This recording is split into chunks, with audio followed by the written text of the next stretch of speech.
जय जगन्नाथ ओडिशा आज जुलाई 28 तारिख मंगलवार आसंतु नजर पकाइबा आज सारा दिन सबुठ बड़ खबर उपरे भिडियोटी को निश्चय शेष जाए देखंतु जहा द्वारा आपण माने आम राज्य तथा देश विदेश सबुजाक प्रमुख खबर रखि परिबे। भिडियोटी भल लागिले छोटिया लाइक टे देबाको भूलिबेनी। प्रथम खबर स्थलभाग छुईला गभीर अवपात अति प्रबल वर्षा पाई रेड वार्निंग जारी कला आईएमडी। भारतीय पाणीपाग विभागर सद्य बुलेटिन अनुसार उत्तर पश्चिम बंगोपसागर में सृष्टि होता गभीर अवपात डीप डिप्रेशन स्थलभाग छुई उत्तरु उत्तर पश्चिम अर्थात पश्चिम बंग ओडिशा एवं झारखंड दे जाइछि। आईएमडी सूचना अनुसार यह अवपात गतकाली द्विपहर में स्थलभाग छुई। पाणीपाग विभाग यहाकु नहीं चेतावनी देवा सह आसंता काली पर्यंत दक्षिण पश्चिम बंगर अनेक जिले में प्रबल वर्षा नहीं आकलन करिछि। एमितिरे आईएमडी पक्षरु मत्स्यजीवी को जुलाई 29 पर्यंत पश्चिम बंग उपकूल एवं यह संलग्न उत्तर पश्चिम बंगोपसागर सामुद्रिक अंचल में जावाक बारण करा जायछि। परवर्ती खबर वर्षा मुकाबला आवश्यक व्यवस्था करा जायछि। राजस्व मंत्री लगाण वर्षा और संभाव्य बन्या स्थितिर समीक्षा पर राजस्व विपर्यय परिचालना मंत्री सुरेश पुजारी प्रतिक्रिया रखिछन्ति।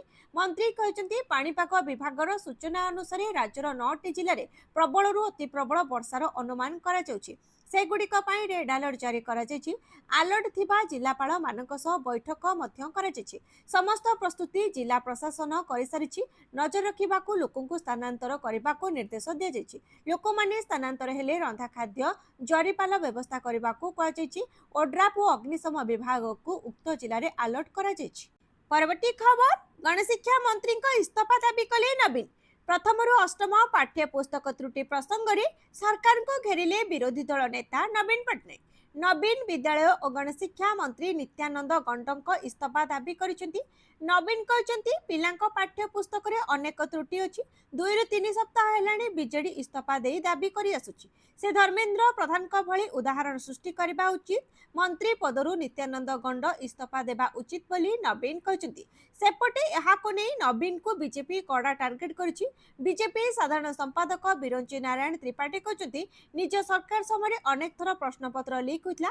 केवल निज छवि को बंचाइबा पई मंत्री को निलंबन करुथिले। स्थायी समाधान पाई नवीन कौन उद्यम करथिले बोली प्रश्न करिसेंति। परवर्ती खबर प्रधान जिंदाबाद इस्तीफा देबा परे संसद रे धर्मेंद्र प्रधान को भव्य स्वागत। नीट परीक्षा पेपर लीक को नहीं युवा एवं छात्र छात्री प्रबल विरोध मध्य भारतीय जनता पार्टी नेता धर्मेंद्र प्रधान केंद्र शिक्षा मंत्री पदरु इस्तीफा देथिले। किंतु दल एवं मेंट भितरे तांकर विश्वसनीयता टिके भी क्षीण होई नै। संसद परिसर रे यह स्पष्ट होइतिला जोंठारे नीट पेपर लीक विवादरु इस्तीफा देबा परे प्रथम थर पय संसद रे पहुंचीथिले। धर्मेंद्रଙ୍କ दल एवं एनडीए सहयोगी माने धर्मेंद्र प्रधान जिंदाबाद जिंदाबाद बोली जोरदार स्लोगान दे तांको स्वागत करथिले। संसद परिसर रे शासक मेंट नेता मानक द्वारा प्रदर्शन करा जायतिबा एही एकतारे विरोधी अस्तित्वकर देखा देउतिला। संसदर मुख्य विरोधी दल कांग्रेस शासक बीजेपी उपरे जातीय परीक्षा संकट मध्य तांको पदवीर इस्तीफा देइतिबा जणे नेतांकु प्रशंसा करिबा अभियोग करिछि। परवर्ती खबर नीट पेपर लीक मामला फास्ट ट्रैक कोर्ट रे सुनानीर प्रथम दिन में झुंटिला न्याय व्यवस्था। सारा देश में नीट पेपर लीक विरुद्ध छात्र मानक प्रतिवाद पर एक फास्ट ट्रैक कोर्ट गठन करा जायतिला। फास्ट ट्रैक कोर्ट रे अभियुक्त मानकु यथाशीघ्र दंड दिया जिवो बोली सरकार प्रतिश्रुति देथिले। तेबे सुनानीर प्रथम दिन ही कोर्ट कार्य स्थगित रहिछि। 27 जुलाई सोमवार दिन दिल्लीर राउस एवेन्यू कोर्ट रे पब्लिक एग्जामिनेशन आईन 2024 अधीन रे गठित फास्ट ट्रैक कोर्ट रे पेपर लीक मामलार प्रथम सुनानी थिला। किंतु प्रथम दिन ही न्याय व्यवस्था झुंटिछि। सुनानी को स्थगित रखा जायछि। रिपोर्ट अनुसार पेपर लीक मामलार शुणाणी पाई सीबीआई रो प्रतिनिधित्व करुथिबा कोनोसी आईनजीवी कोर्ट रे हाजर होई नथिले। सरकारी आईनजीवी अनुपस्थिति जोगु शुणाणी को आसंता मास अगस्त 3 तारिख पर्यंत स्थगित रखा जायछि। परवर्ती खबर लगाण वर्षा रे फुलुची नई साळंदी नदी रे घाई बुड़ीगला शताधिक हेक्टर चाष जमी। सारा राज्य में लगाण वर्षा जो फुलुची नदी बढ़ुची जलस्तर फल भद्रक जिला तिहिड़ी ब्लॉक देउला निकट में साळंदी नदी में घाई सृष्टि होची। हदगड़ डैम पानी छाड़ा पर साळंदी नदी में घाई सृष्टि होची। एही कारणरू कुबेरा बारो बिलोणा आदि पंचायतर धान बिल में पानी लहड़ी मारुची। शताधिक हेक्टर चाष जमी पानी रे बुड़ी जाइछि। लगाण वर्षा सांगकु नदी जल बिल में पशिबा फल ଚାଷୀ ମୁଣ୍ଡରେ ହାତ ଦେଇ ବସିଛନ୍ତି। ଗତ ବର୍ଷ ମଧ୍ୟ ସେହି ସମାନ ସ୍ଥାନରେ ଘାଇ ସୃଷ୍ଟି ହୋଇଥିବା ଯୋଗୁଁ ସ୍ଥାନୀୟ ଅଞ୍ଚଳରେ ଉତ୍ତେଜନା ପ୍ରକାଶ ପାଇଛି। ଏ ସମ୍ପର୍କରେ ଚାଷୀମାନେ ଜଳସେଚନ ବିଭାଗ ଯନ୍ତ୍ରୀଙ୍କ ଦୃଷ୍ଟି ଆକର୍ଷଣ କରିଛନ୍ତି। ପରବର୍ତ୍ତୀ ଖବର, 2 ବର୍ଷିଆ ବିଏଡ୍, ବିଏଚଏଡ୍, ଏମଏଡ୍ ପାଠ୍ୟକ୍ରମରେ ଆଡମିସନ ପାଇଁ ଉଚ୍ଚଶିକ୍ଷା ବିଭାଗ ପକ୍ଷରୁ ପ୍ରକାଶ ପାଇଲା ବିଜ୍ଞପ୍ତି। ଶିକ୍ଷାବର୍ଷ 2026-27 ନିମନ୍ତେ 2 ବର୍ଷିଆ ବିଏଡ୍, ବିଏଚଏଡ୍, ଏମଏଡ୍ ପାଠ୍ୟକ୍ରମରେ ନାମ ଲେଖା ପାଇଁ ଉଚ୍ଚଶିକ୍ଷା ବିଭାଗ ପକ୍ଷରୁ ବିଜ୍ଞପ୍ତି ପ୍ରକାଶ ହୋଇଛି। 2 ବର୍ଷିଆ ବିଏଡ୍, ବିଏଚଏଡ୍, ଏମଏଡ୍ ପାଠ୍ୟକ୍ରମରେ ନାମ ଲେଖା ପ୍ରବେଶିକା ପରୀକ୍ଷା ମାର୍କ ଆଧାରରେ କରାଯିବ। ଗତକାଲି ଅପରାହ୍ନ 3 ଘଟିକା ଠାରୁ 5 ଅଗଷ୍ଟ ରାତି 11:45 ଘଟିକା ପର୍ଯ୍ୟନ୍ତ ଛାତ୍ରଛାତ୍ରୀମାନେ ସାମ୍ସ ପୋର୍ଟାଲକୁ ଯାଇ ନିଜ ପସନ୍ଦର ଉଚ୍ଚ ଶିକ୍ଷାନୁଷ୍ଠାନରେ ଆଡମିସନ ପାଇଁ ଚଏସ୍ ଲକିଂ କରିପାରିବେ। ଅଗଷ୍ଟ 11 ତାରିଖ ଅପରାହ୍ନ 2 ଘଟିକାରେ ପ୍ରଥମ ମେଧା ତାଲିକା ପ୍ରକାଶ ହେବ। ପ୍ରଥମ ମେଧା ତାଲିକାରେ ଚୟନିତ ହୋଇଥିବା ଛାତ୍ରଛାତ୍ରୀମାନେ 11 ଅଗଷ୍ଟ ଅପରାହ୍ନ 4 ଘଟିକା ଠାରୁ 14 ଅଗଷ୍ଟ ଅପରାହ୍ନ 3 ଘଟିକା ପର୍ଯ୍ୟନ୍ତ ସାମ୍ସ ପୋର୍ଟାଲକୁ ଯାଇ ଫ୍ରିଜ୍ ଏବଂ ସ୍ଲାଇଡ୍ ବିକଳ୍ପ ବାଛିପାରିବେ। ପରବର୍ତ୍ତୀ ଖବର, କଂଗ୍ରେସ ପାର୍ଟି ପରେ ଏବେ ଇ20 ଜନତା ପାର୍ଟିର ଏଣ୍ଟ୍ରି। ଶୁଦ୍ଧ ପେଟ୍ରୋଲ ଦାବିରେ ସଂସଦ ଅଭିମୁଖେ କରିବେ ପଦଯାତ୍ରା। ନିଟ୍ ପେପର ଲିକ୍ ପ୍ରସଙ୍ଗକୁ ନେଇ ଦୀର୍ଘ ଦିନ ଧରି ଚର୍ଚ୍ଚାରେ ରହିଥିବା କଂଗ୍ରେସ ଜନତା ପାର୍ଟି ଆନ୍ଦୋଳନ ପ୍ରତ୍ୟାହାର କରିବା ପରେ ଏବେ ଆଉ ଏକ ନୂଆ ଜେନ୍ଜି ସଂଗଠନ ଇ20 ଜନତା ପାର୍ଟି ସାମ୍ନାକୁ ଆସିଛି। ଏ ସଂଗଠନର ମୁଖ୍ୟ ଦାବି ହେଉଛି ଦେଶର ବାଇକ୍ ଓ କାର୍ ଚାଳକମାନଙ୍କୁ 100% ଶୁଦ୍ଧ ପେଟ୍ରୋଲ ବିକଳ୍ପ ଯୋଗାଇ ଦିଆଯାଉ। ଏହା ସହ କେନ୍ଦ୍ର ସଡ଼କ ପରିବହନ ମନ୍ତ୍ରୀ ନୀତିନ ଗଡ଼କରୀଙ୍କ ଇସ୍ତଫା ଦାବି ମଧ୍ୟ ସଂଗଠନ ପକ୍ଷରୁ କରାଯାଇଛି। ଇ20 ଜନତା ପାର୍ଟି କହିଛି ଯେ ବର୍ତ୍ତମାନର ଇଥାନଲ ମିଶ୍ରିତ ଇନ୍ଧନ ବ୍ୟବହାର ଯୋଗୁଁ ଗାଡ଼ିର ମାଇଲେଜ କମିବା ସହ ପୁରୁଣା ଇଞ୍ଜିନରେ ବିଭିନ୍ନ ଯାନ୍ତ୍ରିକ ସମସ୍ୟା ଦେଖାଦେଉଛି। ଏହି କାରଣରୁ ଗ୍ରାହକଙ୍କୁ ଶୁଦ୍ଧ ପେଟ୍ରୋଲ ବାଛିବାର ସୁଯୋଗ ଦିଆଯିବା ଉଚିତ ବୋଲି ସଂଗଠନ ଦାବି କରିଛି। ପରବର୍ତ୍ତୀ ଖବର, ଓଡ଼ିଶା ସିଭିଲ ଏଭିଏସନ ପଲିସି। ରାଜ୍ୟରେ ନିର୍ମାଣ ହେବ ଆଉ 5 ନୂଆ ଏୟାରପୋର୍ଟ। 2029 ସୁଦ୍ଧା ସରିବ ଶ୍ରୀ ଜଗନ୍ନାଥ ଆନ୍ତର୍ଜାତୀୟ ବିମାନ ବନ୍ଦର କାମ। ପୁରୀ ଶ୍ରୀ ଜଗନ୍ନାଥ ଆନ୍ତର୍ଜାତୀୟ ଏୟାରପୋର୍ଟ ନିର୍ମାଣ କାମ 2029 ସୁଦ୍ଧା ସରିବ। ଭୁବନେଶ୍ୱର ବିମାନ ବନ୍ଦରର ନବ କଳେବର ହେବ। ଯାତ୍ରୀ ସଂଖ୍ୟା 10 ମିଲିୟନକୁ ବୃଦ୍ଧି ପାଇବ। ଓଡ଼ିଶା ପାଇଁ ଶିଳ୍ପ ପର୍ଯ୍ୟଟନ କ୍ଷେତ୍ରରେ ନୂଆ ସମ୍ଭାବନା ସୃଷ୍ଟି ହେବ। ଓଡ଼ିଶା ସିଭିଲ ଆଭିଏସନ ପଲିସି 2026ର ଚିଠା ପ୍ରସ୍ତାବରେ ଏମିତି କିଛି ସୁନେଲି ସ୍ୱପ୍ନ ସାମ୍ନାକୁ ଆସିଛି। ଓଡ଼ିଶା ଏୟାରପୋର୍ଟ ବିକାଶ କ୍ଷେତ୍ରରେ ନୂଆ ପଲିସି ଆଣିଛନ୍ତି ରାଜ୍ୟ ସରକାର। ବର୍ତ୍ତମାନ 5ଟି ସ୍ଥାନ ଯଥା ଭୁବନେଶ୍ୱର, ଝାରସୁଗୁଡ଼ା, ଜୟପୁର, ଉତ୍କେଲା ଏବଂ ରାଉରକେଲାକୁ ବିମାନ ଉଡୁଛି। ପରବର୍ତ୍ତୀ ଖବର, ବହୁଚର୍ଚ୍ଚିତ ଏସିପି ସୌମ୍ୟରଞ୍ଜନ ମୃତ୍ୟୁ ମାମଲା। ତତ୍କାଳୀନ ଡିଏଫ୍ଓ ସଂଗ୍ରାମ ବେହେରାଙ୍କ ଆତ୍ମସମର୍ପଣ। ବହୁଚର୍ଚ୍ଚିତ ଏସିପି ସୌମ୍ୟରଞ୍ଜନ ମହାପାତ୍ର ମୃତ୍ୟୁ ମାମଲାରେ ତତ୍କାଳୀନ ଗଜପତି ଡିଏଫ୍ଓ ସଂଗ୍ରାମ କେଶରୀ ବେହେରା ସୋମବାର ପାରଳା ଖେମୁଣ୍ଡି ଏସଡିଜିଏମ୍ ଅଦାଲତରେ ନିଜ ଓକିଲଙ୍କ ଜରିଆରେ ଆତ୍ମସମର୍ପଣ କରିଥିବା ସୂଚନା ମିଳିଛି। ଅଦାଲତଙ୍କ ପକ୍ଷରୁ ଜାରି ହୋଇଥିବା ଗିରଫ ପରୱାନା ପରେ ସଂଗ୍ରାମ ବେହେରା ଆତ୍ମସମର୍ପଣ କରିଥିବା ଜଣାପଡ଼ିଛି। ମାମଲାର ପରବର୍ତ୍ତୀ ଶୁଣାଣି ଓ ଜାମିନ ଆବେଦନକୁ ନେଇ ଅଦାଲତରେ ଆଇନଗତ ପ୍ରକ୍ରିୟା ଜାରି ରହିଛି।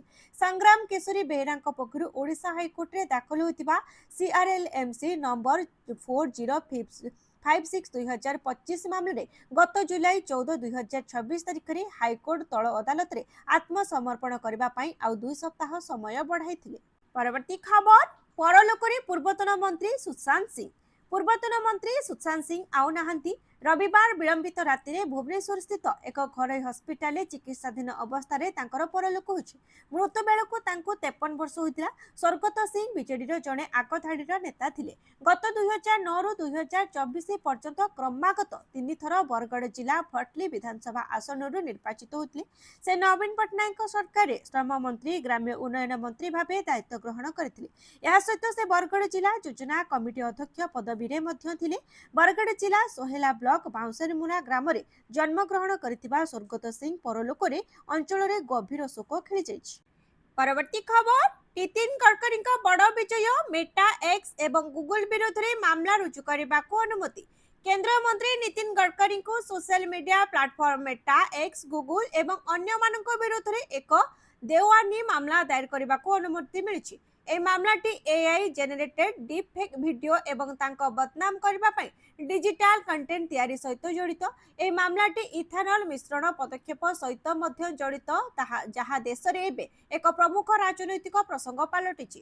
ରିପୋର୍ଟ ଅନୁଯାୟୀ ସୋମବାର ବମ୍ବେ ହାଇକୋର୍ଟର ବିଚାରପତି ଅଭୟ ଆହୁଜାଙ୍କ ଖଣ୍ଡପୀଠ ଏହି ସୋସିଆଲ ମିଡିଆ ପ୍ଲାଟଫର୍ମ ଗୁଡ଼ିକ ବିରୋଧରେ ଆଇନଗତ କାର୍ଯ୍ୟାନୁଷ୍ଠାନ ଗ୍ରହଣ କରିବାକୁ କେନ୍ଦ୍ରମନ୍ତ୍ରୀ ନିତିନ ଗଡ଼କରୀଙ୍କୁ ଅନୁମତି ପ୍ରଦାନ କରିଛନ୍ତି। ହାଇକୋର୍ଟ ପରେ ମଧ୍ୟବର୍ତ୍ତୀକାଳୀନ ଆଶ୍ୱସ୍ତି ପାଇଁ ତାଙ୍କର ଆବେଦନର ଶୁଣାଣି କରିବେ, ଯେଉଁଥିରେ ତୁରନ୍ତ ନିଷେଧ ଏବଂ ବିଷୟବସ୍ତୁ ଅପସାରଣ ମାମଲା ଅନ୍ତର୍ଭୁକ୍ତ ରହିଛି। ପରବର୍ତ୍ତୀ ଖବର, 71 ସରକାରୀ ହାଇସ୍କୁଲରେ ଖୋଲିବ ଯୁକ୍ତ 2 ପାଠପଢ଼ା। ଓଡ଼ିଶାରେ ଗ୍ରାମାଞ୍ଚଳର ପିଲାମାନଙ୍କ ପାଇଁ ଉଚ୍ଚ ମାଧ୍ୟମିକ ଶିକ୍ଷାର ବ୍ୟବସ୍ଥା ଆଉ ନିକଟତର ହେବାକୁ ଯାଉଛି। ରାଜ୍ୟରେ 71ଟି ସରକାରୀ ହାଇସ୍କୁଲରେ ଆରମ୍ଭ ହେବ ଯୁକ୍ତ 2 ପାଠପଢ଼ା। ସମଗ୍ର ଶିକ୍ଷା ଯୋଜନା ଅଧୀନରେ କେନ୍ଦ୍ର ସରକାରଙ୍କ ପ୍ରକଳ୍ପ ଅନୁମୋଦନ ବୋର୍ଡ ବା ପିଏବି ଏହି ପ୍ରସ୍ତାବକୁ ସବୁଜ ସଂକେତ ଦେଇଛି। ଏଥିପାଇଁ ମୋଟ 140 କୋଟି 73 ଲକ୍ଷ 80 ହଜାର ଟଙ୍କାର ବ୍ୟୟ ମଧ୍ୟ ମଞ୍ଜୁର କରାଯାଇଛି। ଏହି ନୂଆ ବ୍ୟବସ୍ଥାରେ 60ଟି ବିଦ୍ୟାଳୟରେ କଳା ବିଭାଗ ଏବଂ 11ଟି ବିଦ୍ୟାଳୟରେ ବିଜ୍ଞାନ ବିଭାଗରେ ଯୁକ୍ତ 2 ପାଠପଢ଼ା ଆରମ୍ଭ ହେବ। ଫଳରେ ଗ୍ରାମାଞ୍ଚଳର ଛାତ୍ରଛାତ୍ରୀଙ୍କୁ ଆଉ ଦୂର ସହରକୁ ଯାଇ ଉଚ୍ଚ ମାଧ୍ୟମିକ ଶିକ୍ଷା ଗ୍ରହଣ କରିବାକୁ ପଡ଼ିବ ନାହିଁ। ଏନେଇ ଓଡ଼ିଶା ସ୍କୁଲ ଶିକ୍ଷା କାର୍ଯ୍ୟକ୍ରମ ପ୍ରାଧିକରଣର ରାଜ୍ୟ ପ୍ରକଳ୍ପ ନିର୍ଦ୍ଦେଶକ ଅନନ୍ୟା ଦାସ ବିଦ୍ୟାଳୟ ଗଣଶିକ୍ଷା ବିଭାଗର ପ୍ରମୁଖ ସଚିବଙ୍କୁ ଚିଠି ଲେଖି କେନ୍ଦ୍ରର ଅନୁମୋଦନ ସମ୍ପର୍କରେ ଅବଗତ କରାଇଛନ୍ତି। ପରବର୍ତ୍ତୀ ଖବର, ଭାରତୀୟ ୱେଟଲିଫ୍ଟରେ ଗୌରବ କହି ମୀରାବାଈଙ୍କୁ ପ୍ରଶଂସିଲେ ପ୍ରଧାନମନ୍ତ୍ରୀ। କମନୱେଲ୍ଥ ଗେମ୍ସ 2026ରେ ସ୍ୱର୍ଣ୍ଣ ପଦକ ଜିତି ଭାରତର ଗୌରବ ବଢ଼ାଇଥିବା ଷ୍ଟାର ୱେଟଲିଫ୍ଟର ମୀରାବାଈ ଚାନୁଙ୍କୁ ଶୁଭେଚ୍ଛା ଜଣାଇଛନ୍ତି ପ୍ରଧାନମନ୍ତ୍ରୀ ନରେନ୍ଦ୍ର ମୋଦି। ସୋସିଆଲ ମିଡିଆରେ ସେ ଲେଖିଛନ୍ତି, ଭାରତୀୟ ୱେଟଲିଫ୍ଟରେ ଆଉ ଏକ ଗୌରବମୟ ଅଧ୍ୟାୟ ଯୋଡ଼ିଛନ୍ତି ମୀରାବାଈ ଚାନୁ। 48 କେଜି ବର୍ଗରେ ତାଙ୍କର ଚମତ୍କାର ପ୍ରଦର୍ଶନ ଓ ସ୍ୱର୍ଣ୍ଣ ପଦକ ବିଜୟ ସମଗ୍ର ଦେଶ ପାଇଁ ଗର୍ବର ବିଷୟ। ପ୍ରଧାନମନ୍ତ୍ରୀ ଆହୁରି କହିଛନ୍ତି, ଲଗାତାର 2ଟି କମନୱେଲ୍ଥ ଗେମ୍ସରେ ସ୍ୱର୍ଣ୍ଣ ପଦକ ଜିତିବା ସହ ମୀରାବାଈଙ୍କ ନାମରେ ଏବେ ମୋଟ 4ଟି କମନୱେଲ୍ଥ ପଦକ ରହିଛି। ତାଙ୍କର ଏହି ସଫଳତା ପ୍ରତ୍ୟେକ ଭାରତୀୟଙ୍କ ପାଇଁ ପ୍ରେରଣା। ପରବର୍ତ୍ତୀ ଖବର, ହସ୍ପିଟାଲରୁ ଡିସଚାର୍ଜ ହେଲେ ସୋନମ ୱାଙ୍ଗଚୁକ, ବାପୁଜୀଙ୍କୁ ଶ୍ରଦ୍ଧାଞ୍ଜଳି ଜଣାଇ ଲଦାଖ ଫେରିଯିବେ କହିଲେ। ନିଟ୍ ପେପର ଲିକ୍ ମାମଲାକୁ ନେଇ ଅନଶନରେ ବସିଥିବା କର୍ମୀ ସୋନମ ୱାଙ୍ଗଚୁକଙ୍କୁ ମେଦାନ୍ତ ହସ୍ପିଟାଲରୁ ଡିସଚାର୍ଜ କରାଯାଇଛି। ସେ ପେପର ଲିକ୍ ମାମଲାକୁ ନେଇ 26 ଦିନ ଧରି ଅନଶନ କରିଥିଲେ। ସରକାର ୱାଙ୍ଗଚୁକଙ୍କ ସମସ୍ତ ଦାବି ଗ୍ରହଣ କରିବା ପରେ 24 ଜୁଲାଇ ବିଳମ୍ବିତ ରାତିରେ ଅନଶନ ସମାପ୍ତ କରିଥିଲେ। ସୋନମ ୱାଙ୍ଗଚୁକଙ୍କର ଅନଶନ କେନ୍ଦ୍ରମନ୍ତ୍ରୀ ଜେପି ନଡ୍ଡା ହସ୍ପିଟାଲରେ ଭାଙ୍ଗିଥିଲେ। ସୋନମ ୱାଙ୍ଗଚୁକ ହସ୍ପିଟାଲରେ ଡିସଚାର୍ଜ ହେବା ପରେ ସେ ସିଧା ରାଜଘାଟ ଅଭିମୁଖେ ଯାତ୍ରା କରିଛନ୍ତି ଏବଂ ମହାତ୍ମା ଗାନ୍ଧୀଙ୍କୁ ଶ୍ରଦ୍ଧାଞ୍ଜଳି ଦେଇଛନ୍ତି। ଜୁନ 28 ତାରିଖରେ ତାଙ୍କର ଅନଶନ ଆରମ୍ଭ କରିବା ପୂର୍ବରୁ ସୋନମ ୱାଙ୍ଗଚୁକ ମଧ୍ୟ ସେହି ସ୍ଥାନ ପ୍ରଦର୍ଶନ କରିଥିଲେ। ଛାତ୍ରମାନଙ୍କ ସମର୍ଥନରେ ଯନ୍ତର ମନ୍ତରରେ ଅନିର୍ଦ୍ଦିଷ୍ଟ କାଳ ପାଇଁ ଅନଶନ ଆରମ୍ଭ କରିବା ପୂର୍ବରୁ ସେ ମହାତ୍ମା ଗାନ୍ଧୀଙ୍କୁ ଶ୍ରଦ୍ଧାଞ୍ଜଳି ଦେଇଥିଲେ। ପରବର୍ତ୍ତୀ ଖବର, ପେପର ଲିକ୍ ରୋକିବାକୁ ଆସିଲା ବିଲ୍, ବିରୋଧୀଙ୍କ ହଙ୍ଗାମା ଭିତରେ ଲୋକସଭାରେ ହେଲା ଆଗତ। ପ୍ରଶ୍ନପତ୍ର ଲିକ୍ ରୋକିବାକୁ ସଂସଦରେ ନୂଆ ବିଲ୍ ଆସିଛି। ହଙ୍ଗାମା ଭିତରେ ଲୋକସଭାରେ ପାରିତ ହୋଇଛି ଆଣ୍ଟି ପେପର ଲିକ୍ ବିଲ୍। ବିରୋଧୀଙ୍କ ହୋହାଲ୍ଲା ହଟ୍ଟଗୋଳ ମଧ୍ୟରେ ପ୍ରଶ୍ନପତ୍ର ନିରୋଧୀ ବିଲ୍ ଉପସ୍ଥାପିତ କରିଛନ୍ତି ସରକାର। ଲୋକସଭାରେ ବିଧେୟକଙ୍କୁ ଆଗତ କରିଛନ୍ତି କେନ୍ଦ୍ରମନ୍ତ୍ରୀ ଜିତେନ୍ଦ୍ର ସିଂ। ବିଲ୍ ଆଗତ ସମୟରେ ବିରୋଧୀ ପ୍ରବଳ ହୋହାଲ୍ଲା କରିଥିଲେ। ଏହାପରେ ଅପରାହ୍ନ 2ଟା ଯାଏଁ ଲୋକସଭାକୁ ମୁଲତବୀ ଘୋଷଣା କରିଥିଲେ ବାଚସ୍ପତି ଓମ୍ ବିର୍ଲା। ଉପସ୍ଥାପିତ ପେପର ଲିକ୍ ନିରୋଧୀ ବିଲ୍ରେ 10 କୋଟିର ଜରିମାନା ସହ 10 ବର୍ଷର ଜେଲ୍ ଦଣ୍ଡ ବ୍ୟବସ୍ଥା ରହିଛି। ଆଣ୍ଟି ପେପର ଲିକ୍ ବିଲ୍ ଆଗତକୁ ନେଇ ସଂସଦୀୟ ବ୍ୟାପାର ମନ୍ତ୍ରୀ କିରଣ ରିଜିଜୁ କହିଛନ୍ତି, ସାରା ଦେଶରେ ଛାତ୍ରମାନଙ୍କ ଦ୍ୱାରା ଉଠାଯାଇଥିବା ଚିନ୍ତାକୁ ଦୃଷ୍ଟିରେ ରଖି ପେପର ଲିକ୍ ଭଳି ସମସ୍ୟାର ସମାଧାନ ପାଇଁ ଲୋକସଭାରେ ଏକ ଗୁରୁତ୍ୱପୂର୍ଣ୍ଣ ବିଲ୍ ଆଗତ କରାଯାଇଛି। ପରବର୍ତ୍ତୀ ଖବର, ଟ୍ରମ୍ପଙ୍କ ବଡ଼ ଘୋଷଣା, 5%ରୁ ଅଧିକ କମିଲା ତୈଳ ଦର। ସୋମବାର ଆନ୍ତର୍ଜାତୀୟ ବଜାରରେ ଅଶୋଧିତ ତୈଳ ଦର 5%ରୁ ଅଧିକ କମିଛି। ଆମେରିକାର ରାଷ୍ଟ୍ରପତି ଡୋନାଲ୍ଡ ଟ୍ରମ୍ପ ଇରାନ ଉପରେ ହେଉଥିବା ଆକ୍ରମଣକୁ ସାମୂହିକ ଭାବେ ବନ୍ଦ କରିବା ପରେ ଏହି ପରିବର୍ତ୍ତନ ଦେଖାଯାଇଛି। ଏଥିରୁ ଦୁଇ ଦେଶ ମଧ୍ୟରେ ଆଲୋଚନା ମାଧ୍ୟମରେ ସମାଧାନ ବାହାରିପାରେ ବୋଲି ଆଶା ବଢ଼ିଛି। ଏହା ସହିତ ହର୍ମୁଜ ଜଳସନ୍ଧି ଦେଇ ପୁଣି ସାଧାରଣ ଭାବେ ତୈଳ ପରିବହନ ଆରମ୍ଭ ହେବ ବୋଲି ମଧ୍ୟ ଆଶା କରାଯାଉଛି। ଏହା ପୂର୍ବରୁ ଆମେରିକା ଓ ଇରାନ ମଧ୍ୟରେ ସାମରିକ ସଂଘର୍ଷ ବଢ଼ିବାରୁ ତୈଳ ଦର $100 ପ୍ରତି ବ୍ୟାରେଲରୁ ଅଧିକରୁ ବଢ଼ିଯାଇଛି। ହର୍ମୁଜ ଜଳସନ୍ଧି ଦେଇ ତୈଳ ରପ୍ତାନି ବାଧାପ୍ରାପ୍ତ ହୋଇପାରେ ବୋଲି ଆଶଙ୍କା ଥିବାରୁ ଦର ବେଶୀ ବଢ଼ିଥିଲା। ପରବର୍ତ୍ତୀ ଖବର, ନନ୍ଦନକାନନର ଶ୍ରେଷ୍ଠ ଜନ୍ତୁରକ୍ଷକ ପ୍ରଶାନ୍ତ ଗୌଡ଼ ଗୁରୁତର, ଆଇସିୟୁରେ ଚାଲିଛି ଚିକିତ୍ସା। ନନ୍ଦନକାନନର ଶ୍ରେଷ୍ଠ ମା ଚେଉଣ୍ଡ ଶିଶୁ ପ୍ରାଣୀ ପାଳକ ପ୍ରଶାନ୍ତ ଗୌଡ଼ ମସ୍ତିଷ୍କ ଆଘାତରେ ଗୁରୁତର। ନନ୍ଦନକାନନ ପ୍ରାଣୀ ଉଦ୍ୟାନର ମା ପରିତ୍ୟକ୍ତା ଓ ମା ଚେଉଣ୍ଡ ଶିଶୁ ପ୍ରାଣୀମାନଙ୍କର ଶ୍ରେଷ୍ଠ ଲାଳନ ପାଳନରେ ସିଦ୍ଧହସ୍ତ ଥିଲେ ଜନ୍ତୁରକ୍ଷକ ପ୍ରଶାନ୍ତ ରାଉତ। ବଜ୍ରକ୍ରାପ୍ତା ପ୍ରଜନନ କେନ୍ଦ୍ର ପରିସରର ଶୌଚାଳୟରୁ ତାଙ୍କୁ ଅଚେତ ଅବସ୍ଥାରେ ଉଦ୍ଧାର କରାଯାଇଥିଲା। କାର୍ଯ୍ୟରତ ଫରେଷ୍ଟ ଗାର୍ଡ ତାଙ୍କୁ ଉଦ୍ଧାର କରି ଅଫିସ ଗାଡ଼ି ଯୋଗେ ଭୁବନେଶ୍ୱର ଏକ ଘରୋଇ ଡାକ୍ତରଖାନାକୁ ନେଇ ଭର୍ତ୍ତି କରିଥିଲେ। ସେଠାରେ ଡାକ୍ତରଙ୍କ ପରାମର୍ଶ କ୍ରମେ ବ୍ରେନ୍ ସ୍କାନିଂ କରାଯିବାରୁ ଉଚ୍ଚ ରକ୍ତଚାପ କାରଣରୁ ମସ୍ତିଷ୍କରେ ରକ୍ତ ଜମାଟ ବାନ୍ଧିଥିବା ଜଣାପଡ଼ିଥିଲା। ତୁରନ୍ତ ତାଙ୍କୁ ଆଇସିୟୁରେ ଭର୍ତ୍ତି କରି ଚିକିତ୍ସା କରାଯାଇଛି। परवर्ती खबर राम मंदिर दान चोरी मामलार तदंत पाई एसआईटी गठन दल में सामिल हेले 4 सदस्य। अयोध्या राम मंदिर दान चोरी मामलार तदंत पाई एक एसआईटी दल गठन करा जायछि। उत्तर प्रदेश सरकार प्रतिनिधित्व करुथिबा सॉलिसिटर जनरल तुषार मेहता एही सूचना प्रदान करछिन्ति। दान चोरी मामलार अधिक तदंत पाई एसआईटी गठन करा जायछि बोली से सुप्रीम कोर्ट को सूचना दैछिति। सूचना अनुसार दान बाक्स चोरी मामला पाई एक तदंत दल में 4 जन सदस्य थिबा जणा पड़िछि। इन्स्पेक्टर जनरल किरण एस तदंत दलर मुख्य थिबा बेले डीआईजी एवं एसपी आंकर 2 जन पुलिस अधिकारी सामिल अछन्ति। एथिसह एही तदंत दल में जने चार्टर्ड अकाउंटेंट को मध्य सामिल करा जायछि। अन्यपटे राम मंदिर दान चोरी मामलार सुप्रीम कोर्ट शुणाणी समय उत्तर प्रदेश सरकार कहिथिले जे एसआईटी दल जुलाई 25 तारिख रे गठन करा जायथिला। परवर्ती खबर सरंडारे भांगिला माओगढ़ अस्त्र छाड़ी मुख्य स्रोत रे सामिल हेले 20 जन नक्सल। ओडिशा झारखंड सीमांत सरंडा जंगल में जवान पक्षर ऑपरेशन को जोरदार करा जायतिबा बेले 20 जन माओवादी रविवार झारखंड पुलिस निकट में आत्मसमर्पण करथिबा सूचना मिली।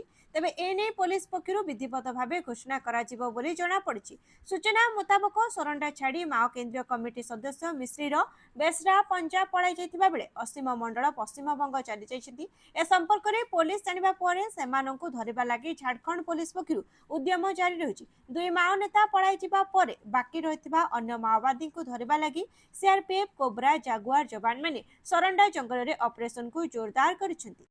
परवर्ती खबर ईरान अमेरिका युद्ध विराम परे उछଳିला शेयर बाजार। विगत किछि दिन रे शेयर बाजार खसिथिबारु हइचई सृष्टि होछि, जहा परे सोमवार सकाळु कारबार जोरदार आरंभ होछि। अमेरिकार सेंसेक्स एवं निफ्टी रे वृद्धि हेबा नै खबर आसिबा परे उछळे पड़िथिला शेयर बाजार। एमिति कि बॉम्बे स्टॉक एक्सचेंज रो 30 शेयर सेंसेक्स खोलिबा मात्रे 600 पॉइंट रु अधिक वृद्धि पाइथिला। सेहिपरि नेशनल स्टॉक एक्सचेंज रो निफ्टी मध्य 180 पॉइंट वृद्धि पाइथिला। एहा मध्यरे इंडिगो शेयर, इन्फोसिस इंटरनेशनल भली शेयर बैकिंग स्टॉक मध्य द्रुत गति रे वृद्धि पाइछि। अमेरिका ईरान विवादर सत्यतम रिपोर्ट आसिबा परे शेयर बाजार रे एभली परिवर्तन देखिबाकू मिलिछि। परवर्ती खबर सेप्टेम्बर में होई पारे भारतर बांग्लादेश गस्त। भारतीय क्रिकेट दलर बांग्लादेश गस्त को नहीं आशा बढ़िबारे लागिछि। सूचना अनुसार गत वर्ष ठारू स्थगित रहितिबा भारतर बांग्लादेश गस्त कार्यक्रम को आसंता सेप्टेम्बर मासरे करिपाकू दुई देशर क्रिकेट बोर्ड आलोचना चलाइछथि। गत सप्ताह इंग्लैंड ठारे अनुष्ठित आईसीसी वार्षिक साधारण परिषद बैठक में बीसीसीआई और बीसीबी मध्य आलोचना आरंभ होइतला। ए गस्त पाई दुई बोर्ड आशावादी थिबा बेले एबे तारीख धार्य पाई आलोचना चलिछि। जदि सेप्टेम्बर एही गस्त चूड़ांत हुए तेबे पूर्वरु धार्य होइतिबा अफगानिस्तान विपक्ष 2020 श्रृंखला को भुजाई दिया जिवो। भारत गत वर्ष अगस्त सेप्टेम्बर बांग्लादेश गस्त करिबार थिले मध्य दुई देश मध्य कूटनैतिक विवाद और सुरक्षा कारणरू एही गस्त स्थगित रहितिला। परवर्ती खबर 10 और 20 टंकिया प्लास्टिक नोट जारी करिबो आरबीआई। केंद्र सरकार देले मंजूरी। खूब शीघ्र देखा मिल पारे 10 और 20 टंकिया प्लास्टिक नोट, कारण केंद्र सरकार भारतीय रिजर्व बैंक रे प्लास्टिक नोट छापिबा प्रस्ताव को मंजूरी दैछन्ति। मंजूरी मिलिबा परे एबे प्रथमे एही नोट रो फील्ड ट्रायल करा जिवो एवं सफल हेले ताहाकू नियमित भाबरे जारी करा जिवो। अर्थ राष्ट्र मंत्री पंकज चौधरी सोमवार संसद रे कहछन्ति जे जदि फील्ड ट्रायल सफल होउछि तेबे भारतीय रिजर्व बैंक 10 और 20 टंकिया प्लास्टिक नोट नियमित भाबे जारी करिवो। लोकसभा रे एक प्रश्नर लिखित उत्तर रे पंकज चौधरी कहछन्ति आरबीआई केंद्रीय निर्देशक मंडलीर सुपारिश अनुसार भारतीय रिजर्व बैंक एक्ट 1934 धारा 25 अनुसार सरकार को एक प्रस्ताव पठा जायथिला। परवर्ती खबर नायडू कमिशन का रिपोर्ट फाइल गायब घटना क्राइम ब्रांच तदंत निर्देश देले मुख्यमंत्री। नायडू कमिशन का रिपोर्ट फाइल गायब घटना रे क्राइम ब्रांच तदंत निर्देश देले मुख्यमंत्री मोहन चरण माझी। स्वामी लक्ष्मणानंद को हत्या मामला तदंत संपर्कित फाइल गायब तदंत करिबो क्राइम ब्रांच। स्वामी लक्ष्मणानंद सरस्वती को हत्या मामला एवं कंधमाल हिंसाकांड तदंत सह जड़ित नायडू कमिशन को रिपोर्ट फाइल गायब हेबा घटना ओडिशा राजनीति रे चांचल्य सृष्टि करछि। ए संवेदनशील मामलार हजि जाइथिबा फाइल को नै मुख्यमंत्री मोहन चरण माझी क्राइम ब्रांच तदंत निर्देश दैछन्ति। फाइलटी केउ परिस्थिति रे एवं कहा समय रे गायब हेला से नै क्राइम ब्रांच आनुष्ठानिक भाबे खोलताड़ा आरंभ करिवो। परवर्ती खबर सरकार बड़ निष्पत्ति आउ एनर्जी ड्रिंक रे वर्गीकृत हेबनी स्टिंग एवं रेड बुल भली पानी। जदि आपण Pepsi Sting Red Bull Monster Campa energy किंबा हेल एनर्जी भली मृदु पानीय पिउछंती तेबे आपण खूब शीघ्र ए गुड़िकर बोतल आउ एनर्जी ड्रिंक शब्द देखा पाइबे नहीं। भारत सरकार ए कंपानी गुड़ी को सेमानकर उत्पादरू एनर्जी ड्रिंक शब्द किंबा समान वाक्यांश हटाइबा पाई निर्देश देइछंती। ए निष्पत्ति भारतीय खाद्य सुरक्षा एवं मानक प्राधिकरण द्वारा निया जायछि। एफएसएसएआई कहिछि जे भारत में एपर्यंत एनर्जी ड्रिंक नामक कौन सरकारी वर्ग बा ऑफिशियल कैटेगरी निर्णय करा जाय नहीं। परवर्ती खबर निर्वाचन अनियमितता मामला सुप्रीम कोर्ट निराश हेले अरुण साहू। अरुण साहू निर्वाचन अनियमितता मामला खारज आवेदन को खारज करिसेंती सुप्रीम कोर्ट। आसंता 6 मास मध्य निर्वाचन अनियमितता मामलार शुणाणी करी राय प्रकाश करने को हाईकोर्ट को निर्देश देइसेंती सुप्रीम कोर्ट। खबर अनुसार गत 2024 निर्वाचन में अरुण साहू बीजेपी प्रार्थी प्रत्युष राजेश्वरी सिंह को मात्र 439 खंड भोट्रे हराइथिले। अरुण साहू निर्वाचन में मिथ्या सत्यपाठ दाखल करथिबा नै प्रत्युष राजेश्वरी सिंह हाईकोर्ट रे आवेदन करथिले। मात्र बिना शुणाणी रे मामला खारज करबा को नै अरुण साहू हाईकोर्ट को निकट रे अपील करथिले। हाईकोर्ट तांकर आवेदन खारज करबा परे से सुप्रीम कोर्ट को द्वारस्थ होइथिले। शेषरे सुप्रीम कोर्ट मध्य अरुण को आवेदन को खारज करिसेंती। परवर्ती खबर ओएसएसटीईटी 2026 सेप्टेम्बर 30 रे ओएसएसटीईटी परीक्षा सेप्टेम्बर 30 तारिख में अनुष्ठित हेबा माध्यमिक शिक्षा परिषद द्वारा परिचालित ओडिशा सेकेंडरी स्कूल शिक्षक योग्यता परीक्षा। एने माध्यमिक शिक्षा परिषद पक्षरु विज्ञप्ति जारी होची।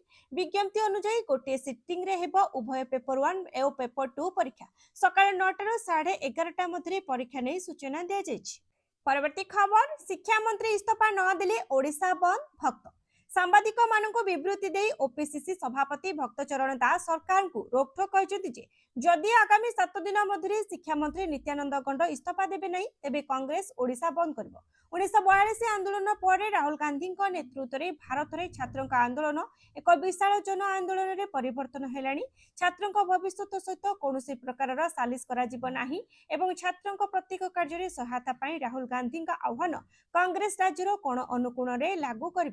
ओडिशा रे जेनजी आंदोलन को कांग्रेस रो समस्त प्रकार समर्थन और सहयोग रहिबो बोली श्री दास कहछन्ती। से आहुरी कहछन्ती जे जेनजी आंदोलन परे बीजेपी रो ओलटा गणति आरंभ हो जायछि। परवर्ती खबर नितिन गडकरी का बड़ विजय मेटा एक्स एवं गूगल विरोध में मामला रुजु करने को अनुमति।